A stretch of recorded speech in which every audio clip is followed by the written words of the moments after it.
Welcome back to Pride. Today we're going to be talking about Kell Brook versus Terence Crawford. That's coming up this Saturday, November 14th, and WBO title on the line.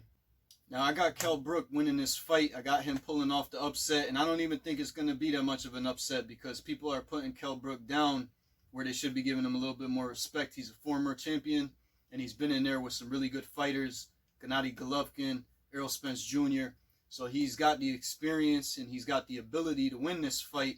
And I see some of his strengths being real good against some of Terence Crawford's weaknesses. So let's talk about Terence Crawford's weaknesses.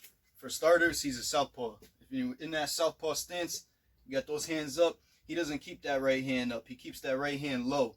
He's vulnerable to that lead left hook. Kell Brook has a real powerful lead left hook. If he catches him with that lead left hook, you're going to see Terence Crawford start keeping that hand up the rest of the fight.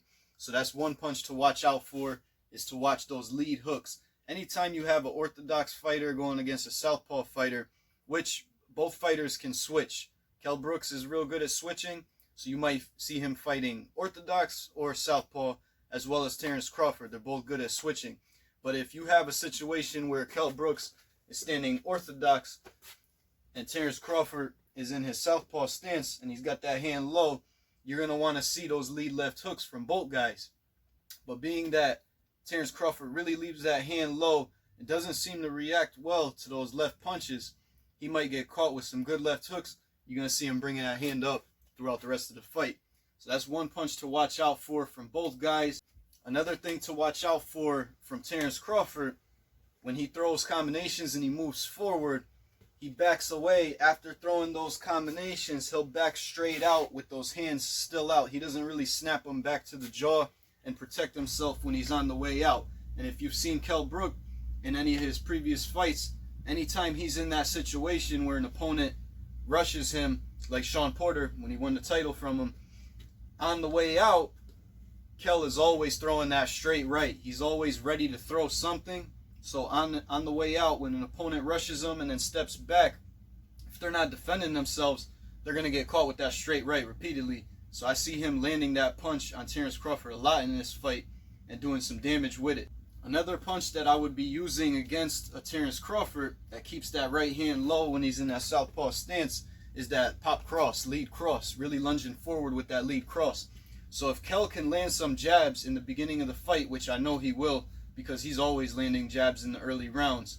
After landing that jab and you get your opponent to respect your jab, he can feint the jab and throw that right cross and really shoot first with that right cross and land some lead crosses against Terence Crawford. So things to watch out for when you're watching this fight. First off, both these guys are great fighters and they both got big hearts. They got champion hearts and they both know how to dig deep and really fire back when they're in trouble, as we've seen in the past with both of them. Anytime they get hurt, they fire back like a real champion. So this fight can go either way. These are both good fighters. They both deserve to be champion. But I really got this fight going Kell Brook's way. And things to watch out for: anytime Terence Crawford steps forward, anytime he moves in and throws any strikes, you'll see on his way out, he doesn't really defend himself and he doesn't follow up. You'll see Kell Brook tagging him mainly with that lead right hand. But depending on his positioning, he can fire anything. He'll throw short, close left hooks, lead right hand, 1-2s. He might come on real strong and throw combinations and really hurt Terence Crawford on his way out. Also, keep your eyes peeled in those early rounds for Kell landing a lot of jabs. Once he lands those jabs, he'll get that respect from Terence Crawford, and he can feint that jab and land that lead right cross, which is what you want to do against any southpaw fighter. So if you see things like that, you'll see it going Kell Brook's way. Depending on these guys' strategies going into this fight, I wouldn't be disappointed if either of them went with different strategies than what I'm expecting them to do, because both of these guys can really adapt when they're in the ring and dealing with their opponent. I hope you guys enjoyed this video. Be sure to subscribe to Pride Martial Arts and be sure to tune in for this fight Saturday night, November 14th. This is going to be a good welterweight fight.